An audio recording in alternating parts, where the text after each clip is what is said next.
Captain on the bridge.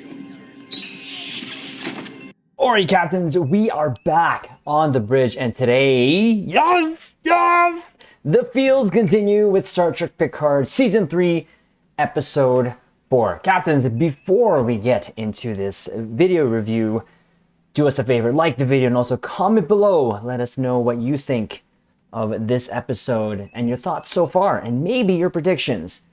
But also subscribe here to the YouTube Bridge, as we're always on the lookout for like-minded captains where we can share our love for Star Trek, but also the main thing that we cover on this channel is Star Trek Online. But with that said, here we go. Yes, I can't say it enough. Yes. Coming off of 3 episodes so far into the season, all I can say is just I am floored of how good this is for me. But not only for me, but also talking with my fellow captains, there are a lot of us that are on the same page. And that's just, again, if it's nostalgia talking for me personally, I'm all for it, because I'm all here for the FEELZ. Now, what we're going to do is go over some of the slides that we took. Not some, but the slides that we took, of course, drop our ECs and go over the story. And then, of course, at the end, give our conclusion. So I love how at first they're doing a recap of the episode past, and I made a note here saying that when the music was going on, it just makes it feel all the more important, and it catches you up. It really does, and I really did enjoy that. Now, first scene up here we get actually is another throwback. So what they're trying to do is fill us with a lot of information in a very short amount of time here. So now, first scene is like 5 years ago, and this is where we start. And we start off in a bar scene here. And the first thing that we see is the gold-plated ambassador class. Now, who knows if it's the Enterprise C, but it's an ambassador class, and I'm all for it. So they're in a bar here is where we're starting this scene off. And also on the wall, we have a picture of a very younger-looking Jean-Luc Picard. But we see here, this is actually from one of the trailers that we did cover, and it is Picard there being approached by some officers, as they say, Admiral Picard, and there he is. Actually, he just received this food he was about to eat, and then he got sort of ambushed. Well, not ambushed, but he also got surrounded by some what looks like brand new officers, and they were asking him questions. And the thing I took away from this was one of them asked about his encounter with the Herosians. So that was out of just there. And he just kind of told them what had happened because they were looking for it. Now, he said that in this scene, he wasn't really into giving these types of things, not really lectures, or not lectures, but stories, but then he did anyways. And then one of the officers said, did he ask Admiral Janeway for advice? So that was kind of cool. Again, throwback, again, nostalgia nuggets. It is what it is. I'm all for it. And this was a lighthearted scene. Again, I had thought it was actually LaForge coming over to see him, but it wasn't. It was this scene here. And actually, this episode, we get a lot of what we see in the trailers, and of course, we'll get into that when we get to those particular scenes. Of course, he was happy to actually talk about it, though. But then we're brought to the present day here, and I will just say that the back and forth in this, I think it worked. Again, I don't think the pacing lost its sort of stride from episodes 1, 2, and 3. It moved it along very nicely, but we're moved to present day here, and they are there in the Titan, falling down deeper into this nebula, and that's a shot of the Titan actually colliding with an asteroid as they're free falling there. Again, we don't get a lot of shots of the Titan in the beginning, but we're going to get a lot at the end there. But there you go. We're on the bridge now, and Riker, I will say that this was, for me, a very Riker-centric episode. The episodes prior were giving a lot of time for everyone. Riker was given his chance to shine here, and we'll get into that a little later, but they were talking about how there's systems there, but the crews were reporting how the ship was looking, but it wasn't looking good. And he gave the order to shut down everything except, of course, for the essential systems that they require. I love the crew interaction here on the bridge. They're becoming a very cohesive team, and they're working as a crew for me. I know it's not his crew, but he's just taking over. But the officers here, they're blending really well, especially LaForge there. But of course, they get hit with another of those waves there, and the science officer says they're hit by another bioelectrical wave. You can see that's like one of the times that we actually have light on the bridge. Who knows? You get hit, and then now there shall be light, right? But again, just a very, very, just a feeling of despair, and I love how they're doing that. It's just a feeling of despair. So then, of course, after this, we have Will actually going to Jean-Luc there, and Picard actually tried to apologize, and Riker said stop, because he had to tell him that, you know what, the Titan's dead in the water. It's about 4 hours until the gravity sucks them in. And I think he did say something about Picard was right before. And this scene, again, I've said it in the previous reviews there of the 3 episodes, the relationship between these two. I felt like the last episode was really, I don't want to say fractured by that moment, but obviously they were thrown into a very grievous situation there, and you can't really blame Riker for how he acted and telling him to leave, because that's exactly what had happened. Picard actually had to leave. But this scene here, I think, was really, I'm going to say this is where it all started for me in terms of FEELZ. We actually had Riker talk about his son, who he had to bury. And the note I had here was his voice.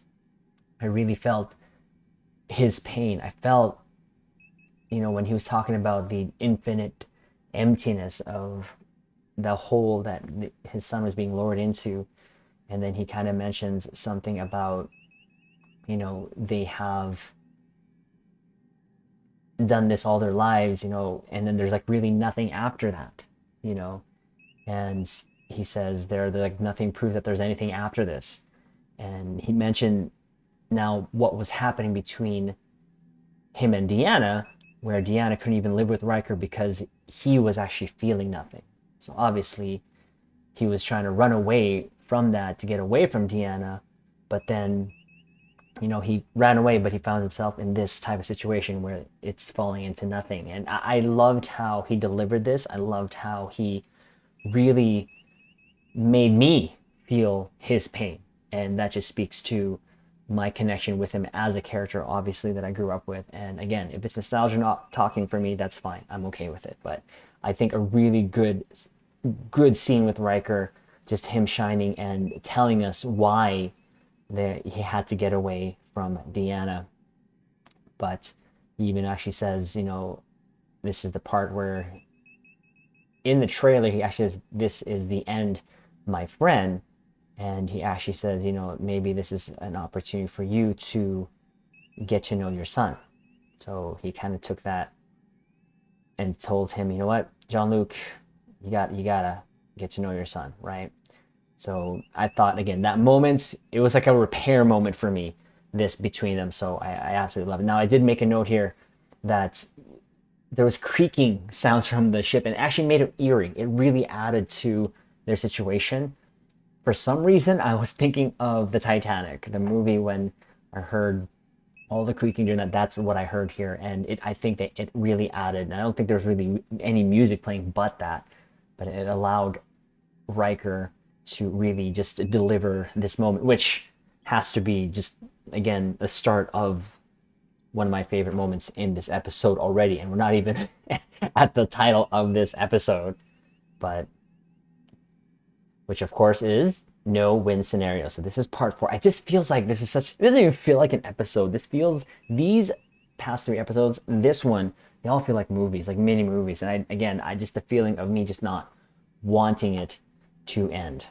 And I absolutely just was glued to the screen the whole time. Sometimes I found myself with my mouth wide open, just in the moment. But so we have 7 now, of course, scouring the quarters of that one officer there, because mind you, she's by herself. So, but she looks through the whole thing, but she actually finds the body of the officer, which was their transport officer. So that is him, and they nailed it down to him. But of course, now the changeling is somewhere aboard the ship, free there, roaming around.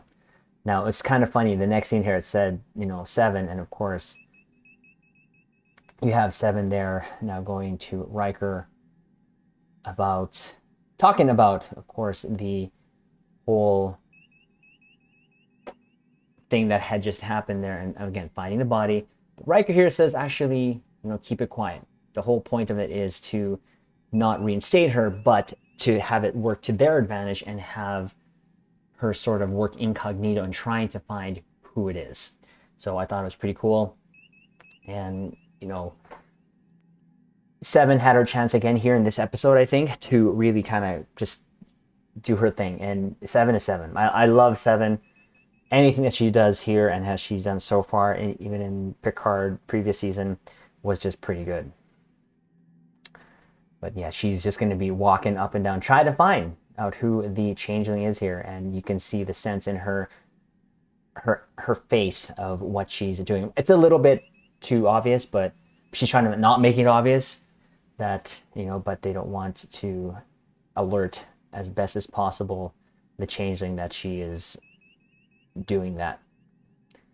And of course, she's kind of looking at the crew there, but now it was funny how it said 7 there, and then there was Beverly counting down there, and 7 from 7, and was counting down the sort of impacts in between, and Bev is trying to figure out what is impacting them, and we get to find out more, but she's still in sickbay there with Jack, and actually Picard does actually take Riker's advice and goes down, and this is when Picard asks for some time with Jack, and so you can see the smile on Bev's face. I don't know, every time I see Bev, every time she's on screen, every time she delivers a line, and she gives some feels in this episode for me, it just makes me smile. And that smile that she did was priceless, because of course it was Picard asking for time with Jack, which I thought was really cool. And I think that the relationship again between Picard and Beverly is just so natural. And it comes off, and I just feel like I'm right home. But, and again, just her face, just look at her, just smile that she had there. It's just so good. Jack is a little weary, obviously, but him asking for time, but they're in the situation because Bev did ask how we're doing, and Picard said no, so of course she had to grant his request. Now, okay, so we find Liam sharpening his knife. Whilst doing so, someone is ringing his doorbell constantly, and it keeps door cut, and all he says is "Don't come," like multiple times. And well, I will say right now, right here, I want a spin-off series with Liam, Captain Liam Shaw of the Titan. I've already said it in Twitter. I'm gonna say it here. I want him to have a spin-off, as much as it had a rough start with me, him as a character, but he's growing on me. And like I said, he continues in this episode not only to fill up the screen with his presence, but also now we get more backstory, but we'll get into that later. But again, he's doing an awesome job, and with open arms. He's really embraced this role, and that's just kudos to the actor. But it was actually 7 there asking for some help, but right now he's sort of being standoffish, because of course he says, "Bang up job of what your friends are doing to my ship." So now we do find Riker there in one of the meeting room there, the boardroom. I don't say boardroom, but there in one of the rooms there, and he's trying to record a message to Deanna, and he actually just couldn't finish it. All I had here was just, an oof, because Riker, again, another note, he was just shining. He just couldn't finish the recording, didn't know what to say. And again, this moment here was given, this episode was giving Riker time to shine, and I absolutely loved it and enjoyed it. Then we have Picard and Jack actually go to the holodeck. Now, this is where I was shaking my head a little bit. I'm like, don't you want to shut down essential systems? Actually, Jack asked that. And Picard said, well, the holodecks have a sort of runs on its own power cell, and that it's actually for times of distress like this, where officers can go and just sort of, sure. Sure. I didn't mind it because, again, it gave the chance for these two to talk. And one of the lighthearted moments here between Picard and Jack said, we need to talk about the elephant in the room. And he's like, your hair, when did you go bald? And all Picard said is, enjoy it while you have it. I thought that was really cool. They're trying, I'm not saying they're trying to fast track the relationship, but again, we're 4 episodes in already now at this point. So something had to happen. And this is where we are getting a bit of relationship building between the two. And I will say Jack is pretty good. The actor, I'm not aware of who he is. I haven't seen his work, but it's working, as he's not being forced in your face, if that makes sense. He's just there with a purpose, pacing along with the story, especially when it comes now to Picard. So I did quite enjoy the role. Now that I've seen him there, I've enjoyed his role there that he's been playing so far, and it's obviously going to become a bigger role as the episode goes through. Again, just the moment between two, and Picard says, I want to get to know you, and Jack actually starts talking about a story about an Andorian on a mission or something, and he actually was tuning out, is how I kind of interpreted this scene, and just wanted to look at him. So I thought that was a really cool moment there between Picard and Jack there. Back to Liam and Seven's updating, of course, Liam on the situation that the changeling actually, according to the body, looks like it was there for weeks right before they even picked up Picard and Riker. So the changeling killed the transport officer and has been doing his thing there, sabotaging. Now, this scene, again, just absolutely awesome. I made notes here, and it was hilarious because, of course, Seven was saying, I don't know a lot about the changeling, and the words that Liam used said, the goo people, walking, talking, clay people, is some of the things that he used. It was absolutely hilarious. Now, of course, they're wondering, how can we tell who's what? And Picard, Liam starts saying, I was wrong about you. You're gonna make a fine captain. Is something I would say, right? And which he would say with changeling, and then of course, Seven's like, if not, and just not being a dick. This interaction between the two now, I feel like they're starting to now get back their relationship, start forming it again as best as possible, because he's still the captain, and Seven is not actually officially reinstated yet. So, the relationship now, you can tell even Seven's demeanor towards him is very different. But we got such a good moment here, because in talking with about the changelings, he did say that they can't keep their physical form and they need to find his pot. Kind of funny moment here. Seven says, you don't mean cannabis. He's like, I wish. And of course we get, again, there's Seven lovely just looking at him. It's funny.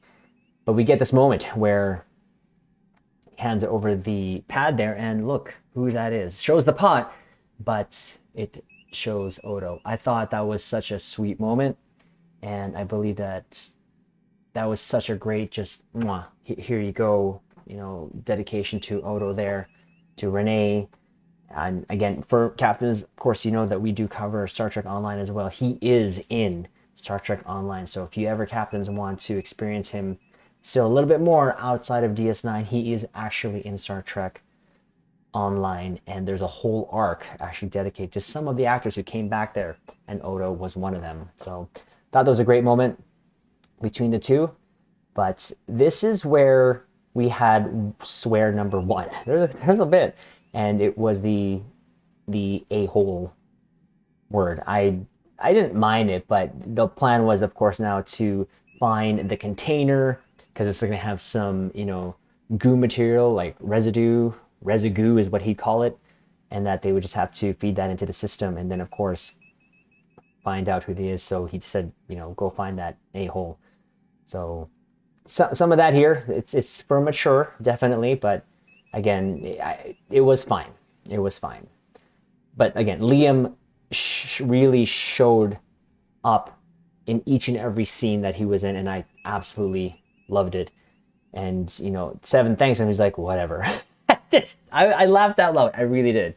But also the swear to here was actually the SOB word. So he's like, let's go. You're gonna get that SOB once you find him and put his findings into the system from the residue. So it is what it is.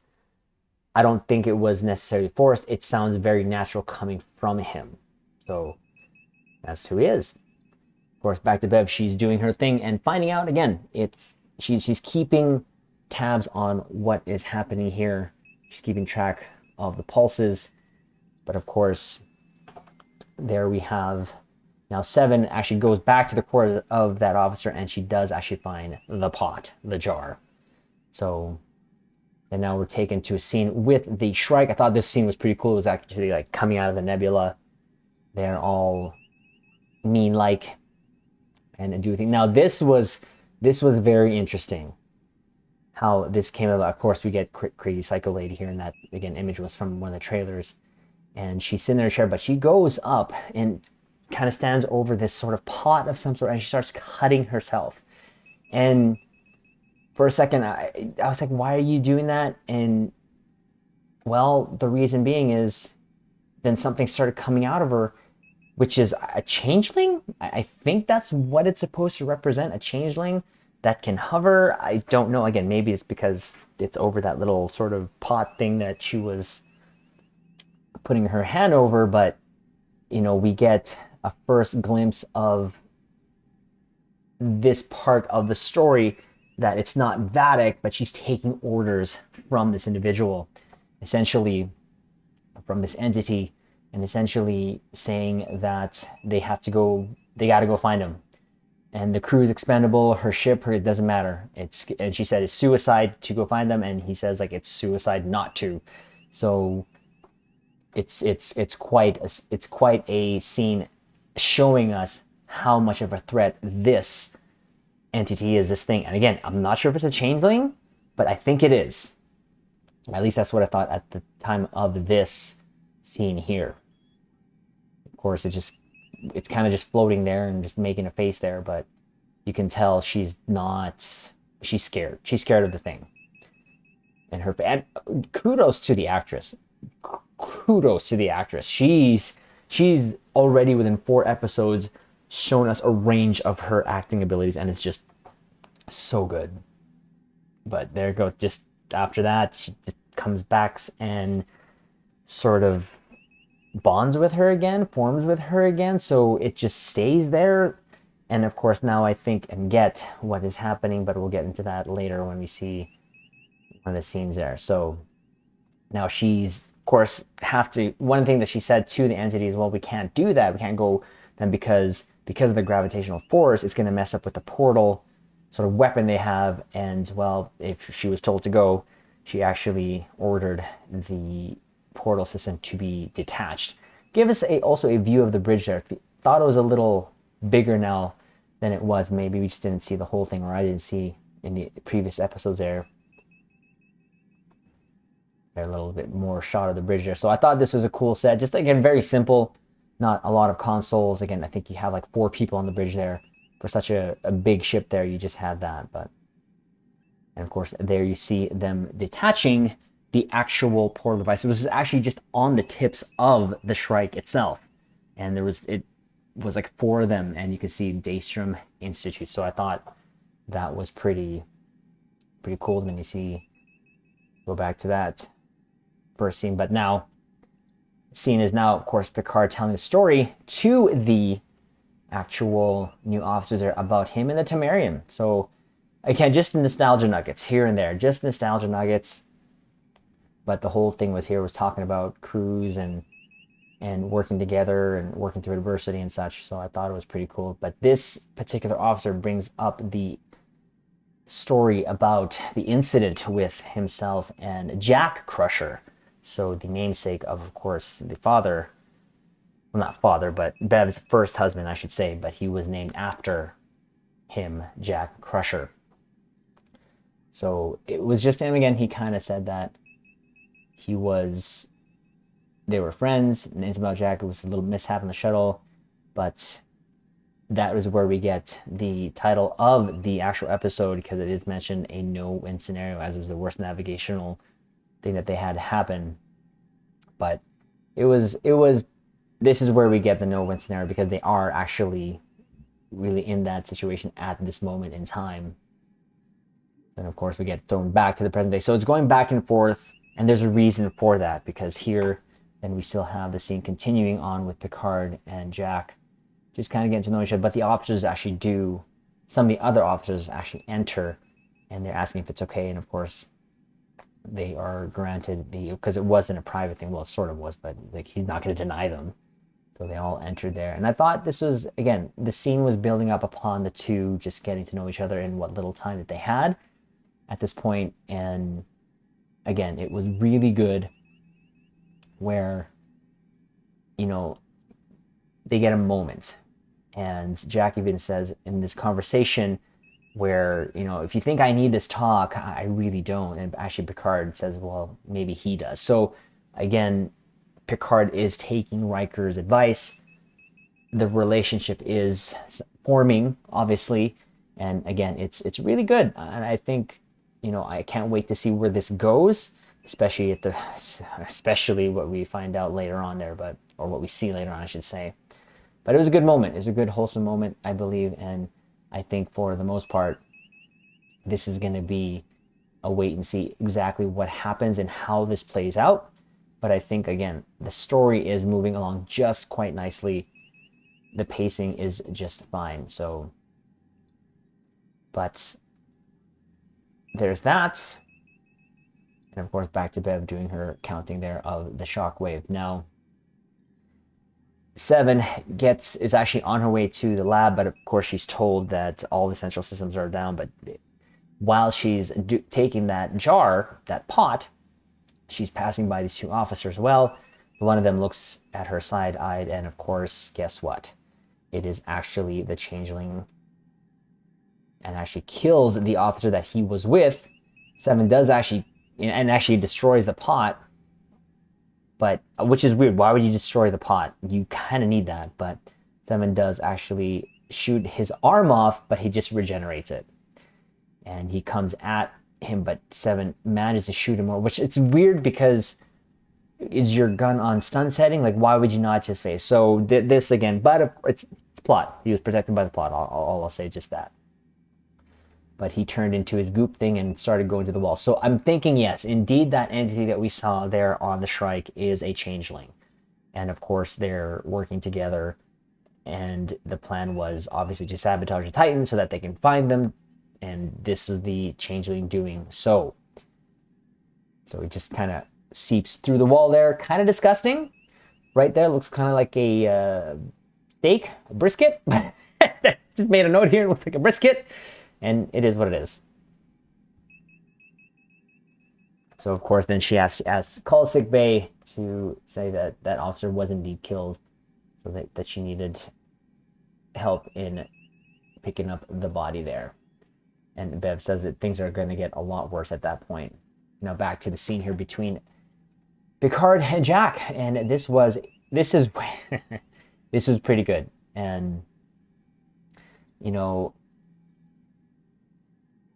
Jack at this point asks him, what's the worst sort of situation that you've been in? And again, it involves Jack Crusher, which is, of course, his namesake and was his best friend. And he actually said to him, if he would have named him Jack too. So that just, again, shows you how close they were.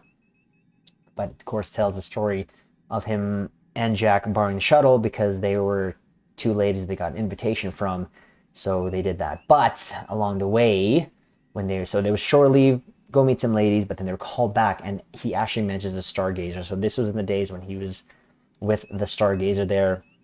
On his way back with the shuttle and Jack, the shuttle does get hit with a meteor, and they lose everything, sensors, nav, everything, but they jerry-rigged the ship to have impulse, and they inched their way back, and it was apparently a 10-hour trip. And this is where we get the F-bomb literally from Picard. So I thought that was forced. I didn't like it.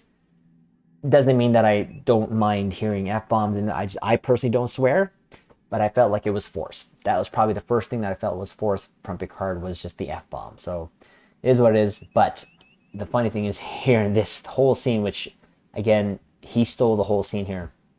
Liam enters. It makes me laugh. But he comes in here and he actually interrupts, and he says, sorry to interrupt family time, but he also mentions something about your mother's pretty liberal with the pain meds. And again, he filled the scene already with his presence, and I loved it. And of course, he asked Jack there, did he ever tell you when him and Picard met?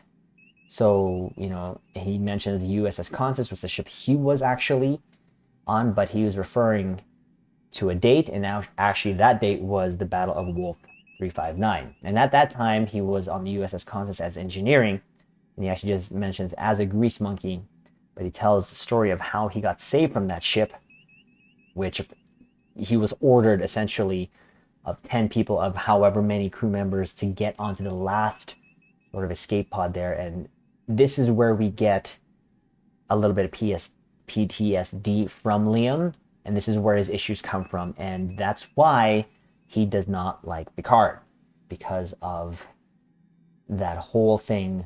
And while he was talking about that whole story, we could hear sort of the noises from his memory of phaser fire, just chit chatter there of the battle that he was remembering, talking back. And so I thought that was really cool. And he kind of, one of the things he said, he regrets, he says, why me? He actually says dip crap. I'm not going to say the word again, I don't swear, so I can probably consider that as another one from Chicago. And he asks Jack, do you know where your old man was on that day? And he brings up, of course, Locutus aboard. And we see him actually just lose it. Now, I did make a note here. I went, oof, he was on the Borg ship.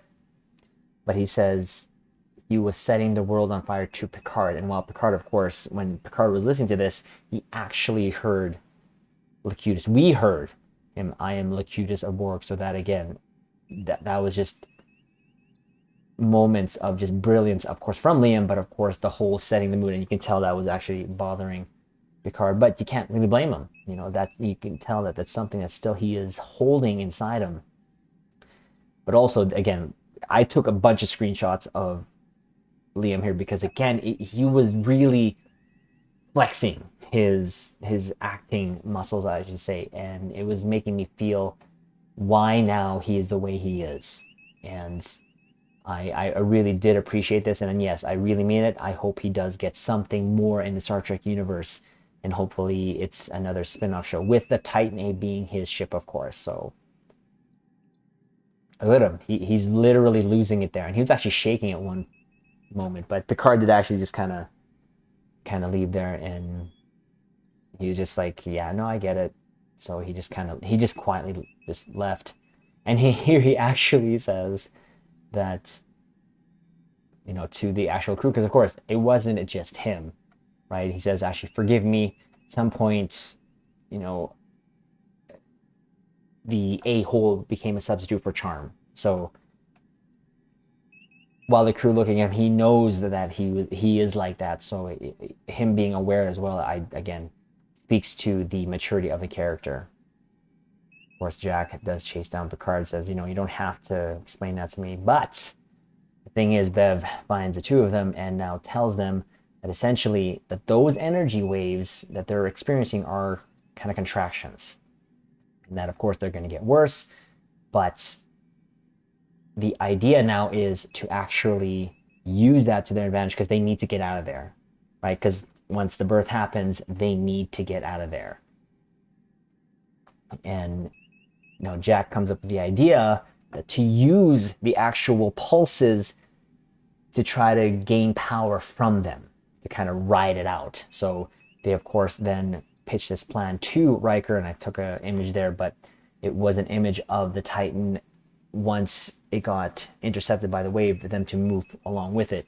Now, of course, the plan to Riker was just, it's not going to work. But he actually comes up with the solution. And this part here had a lot of good things in it. And one of them was, actually, Jack said, you can manually actually fly the ship, because Riker said there's asteroids out there. How are we gonna, and then he said you can manually, just like you did in that little mishap with Jack Crusher. Made Beverly smile. I thought that was pretty cool. But of course, Riker says, I heard that story too, kid. Riker is, of course, thinking of the crew. But Beverly was happy about it. This is the shot there of him looking at the table, because he said, we can't do it. Didn't want to risk it. At least he said he can leave something behind, and that's something that he still has not finished, which was a message he was trying to get out to Deanna, just in case, of course. But he does actually eventually go with the plan, and the plan is to open up the nacelles, to manually open them up, so that they can siphon, I guess, energy from the wave directly into the warp core. I thought that was cool, and this does lead into an awesome sequence there, but I thought it was pretty cool. And then, of course, they start powering up the ship. We get now another shot of the Titan there, starting to move out and get there, but he actually does address the crew here, and I thought that was really cool. He tells them what they're about to do, and tells them, of course, again, it's like inspirational captain speech, that the captain is nothing without the crew. So again, kind of that whole theme going on here at the episode.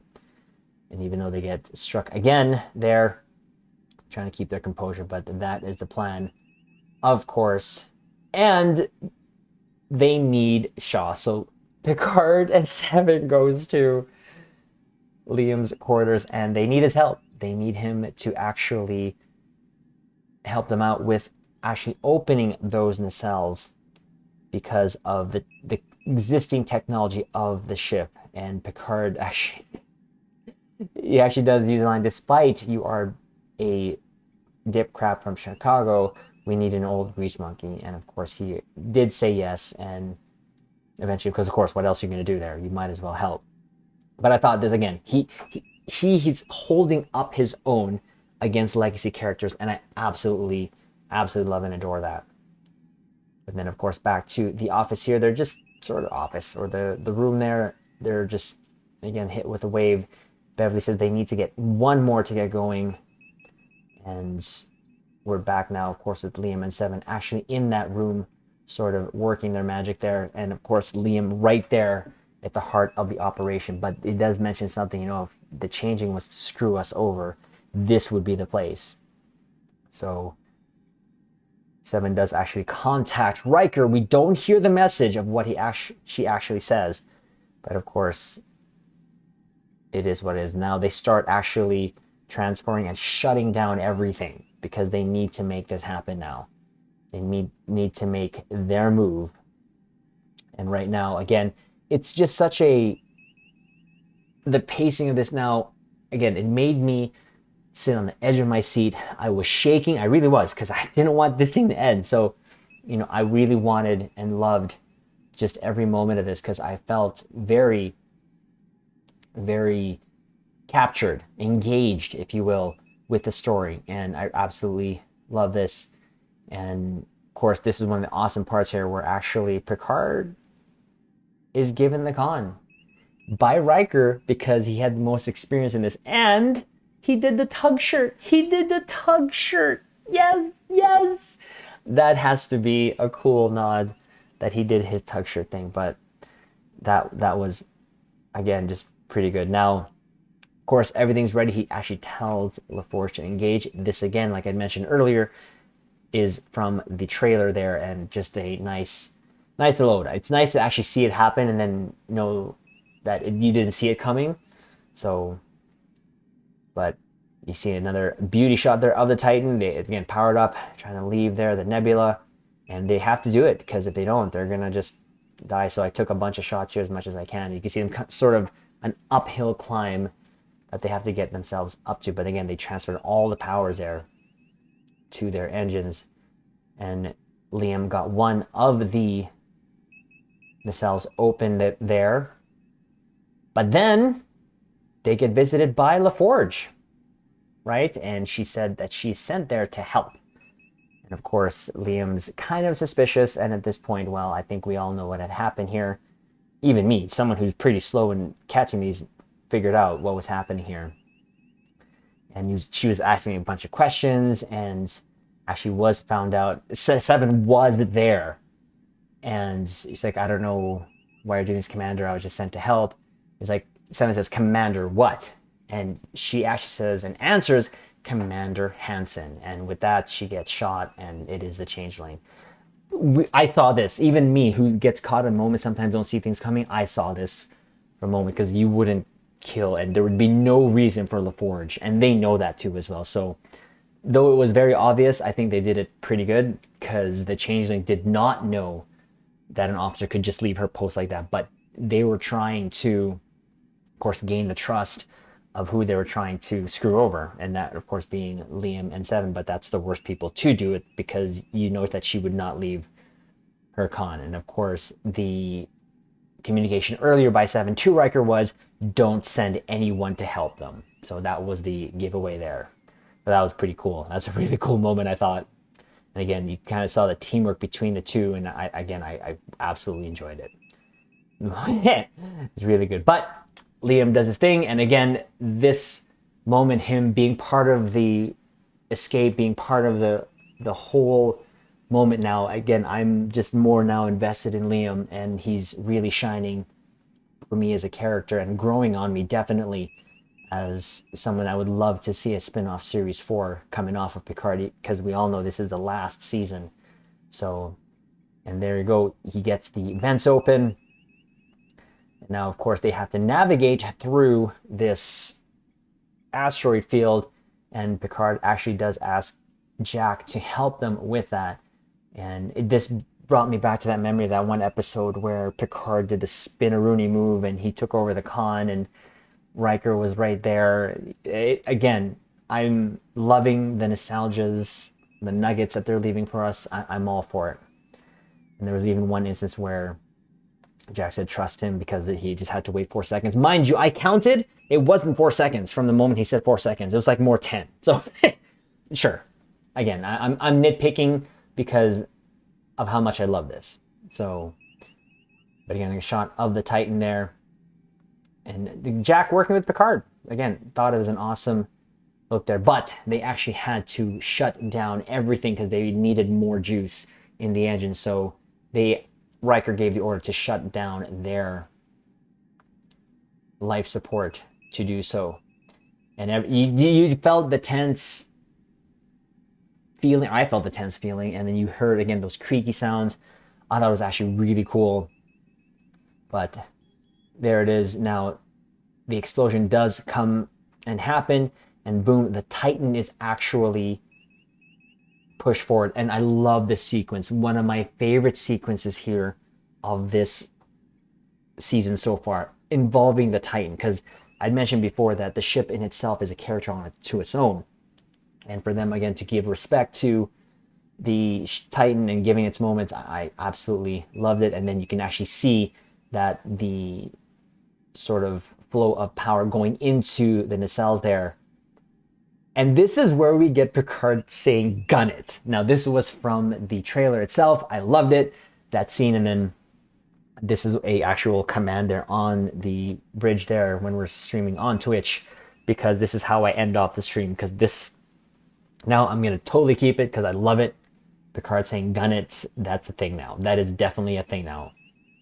But you can see there, then the Titan definitely riding that wave there. And I thought this sequence was just awesome.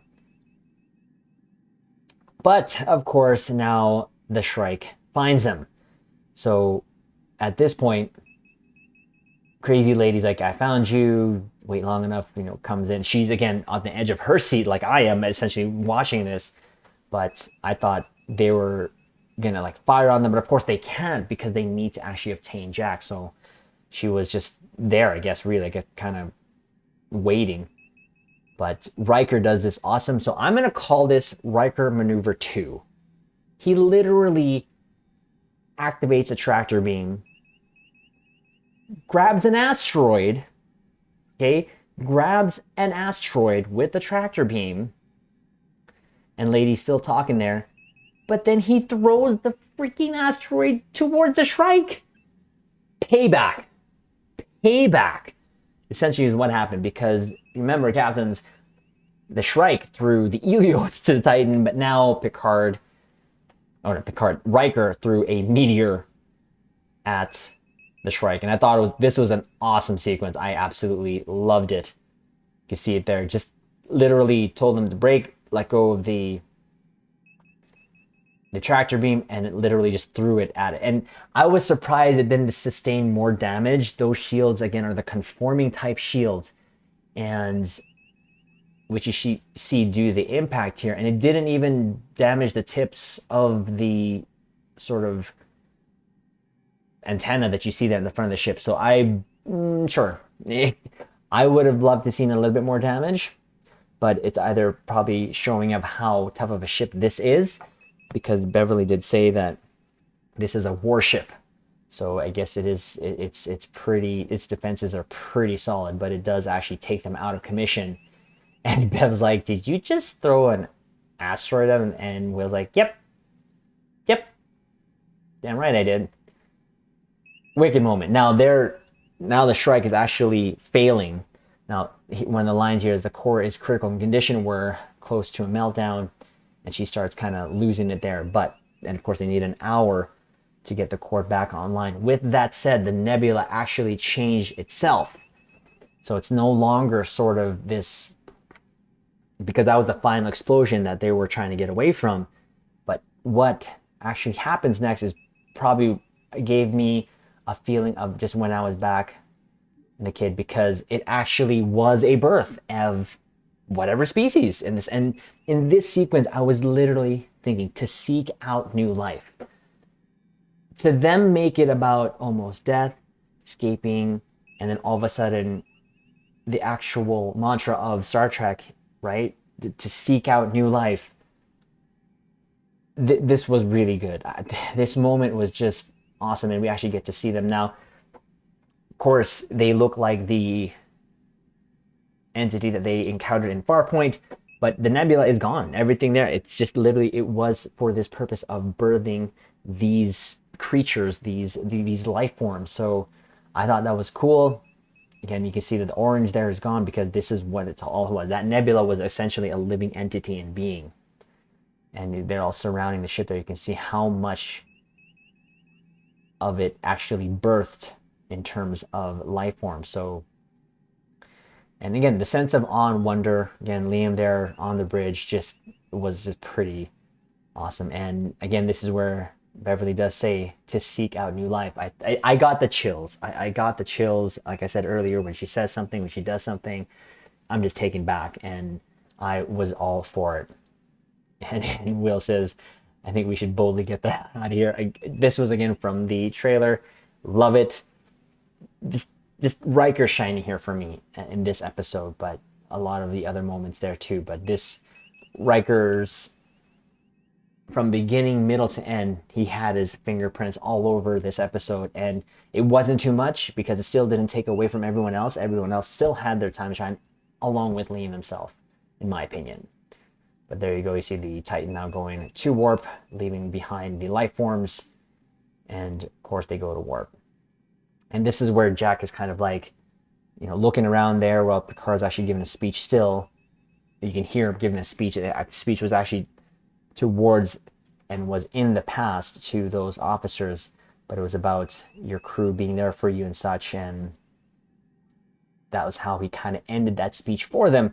But, if you remember, captains, there was that, I believe, episode 3, where Beverly did say he Jack was given a choice to reach out to him and he didn't. Well, we actually find out he did. But of course, at this time, right, 5 years ago from this point, Picard didn't know.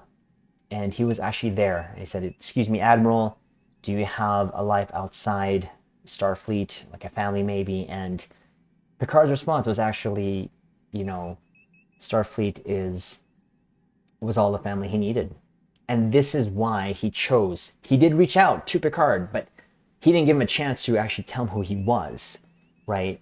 And he should have known better. So I thought I was a little cold of Jack, a little cold of the character, but he was there 5 years ago trying to find out a little bit more about him, but he kind of did it in a way where he didn't give him a chance to know who he actually was. I doubt that that would have been his answer, right? But of course he had the officers cheering and all that, but that was the moment. And of course now he realized it was actually him. So for him just to realize it just now, but he did realize it, and I want to see how that plays out in the next episode. Definitely. But this moment, I'm not going to lie, because of how the episode had gone, I came to a certain peak, to a high of the action, and then coming down from it, this felt like an emotional release, like a sigh of relief. But this moment between Riker and of course now Deanna was great. I'm not gonna lie, I shed a tear. Riker's thing here with Deanna, and all I can say is I felt the feels here. That's all I can say. Will talking to Deanna, I had tears there, and it even said, I know it's me. And I thought it was just such a beautiful moment between the two, and definitely a great moment here. And you can even again hear it in Riker's voice, the sincerity of him apologizing to Deanna that he wanted to make it right. So just a beautiful scene. I absolutely loved it. But we get to see Deanna a little bit more, and even though that they are in that situation, she was still worried about them, because she did ask about Picard as well. So this overall moment was like a bow on the whole episode for me, because of again the emotional roller coaster that I was on watching the episode. So I thought this was really well done, in my opinion. So, and then of course we have Picard doing a log there while this is happening, but again, just the emotions that they showed was just pretty good. But the log was about just who the Shrike is, who this Vadic character is. I'm going to get a beautiful flyby shot there of the Titan. And then we get to the last scene here, which I was still disappointed but knew was coming. Here we get Jack seeing that sort of web-like thing again. Now we saw this when Jack was knocked out by the Changeling there. And here's my thought now. And literally, I just got this right now. So we know that he did fight the Changeling. So what if, I'm going to just say this right now, because this is what he saw when he was waking up when Seven was helping him after that fight with the Changeling. What if, just like Vadic, a part of that Changeling is now latched onto Jack? Or there was already a Changeling latched onto Jack. One of the two. I'm leaning towards the first part where he was fighting and then that Changeling kind of gave himself to him and is now there. Because we didn't see this until that moment there. Now, in this whole time, we hear voices, a lady voice saying, "Find me," and saying his name. And we get those images again of that red sort of explosion. And he's actually hitting himself because he doesn't know why he's seeing this, and a door opening again there. And this is where we kind of end off the episode with Jack looking into the mirror. Now, I'm not sure what this is saying. This is saying he knows about it, or he knows that he can't say anything about it. But again, my guess is with that fight of the Changeling, that Changeling attached himself to him somehow and is sort of in his head, literally. So we're gonna have to see how that happens. But this episode, for me, kept the whole pace of what we've been going through so far with episodes 1 through and 3. We didn't get any Worf, but I'm pretty sure we're going to get Worf the next episode. But we still have to get introduced to Geordi and Lore.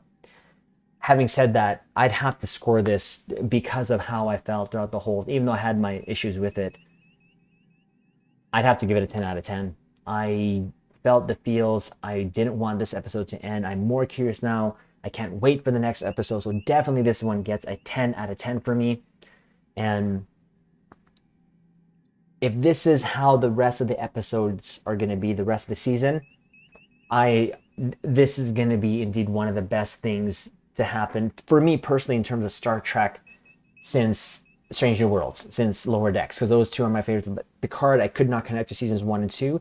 This one is just bang on. It really is working for me, and I'm loving it. So, Captains, there is my thoughts. There is my reaction to this episode, and again, 10 out of 10. So do us a favor, Captains, like the video, comment below, let us know your thoughts on this episode, and let us know maybe your theories on what's happening to Jack there. And of course, Captains, subscribe here to YouTube Bridge, as we always look out for fellow Captains where we can share our love, our passion, of course, for Star Trek, all things Star Trek. And with that, we'll leave it on this note. Live long and prosper.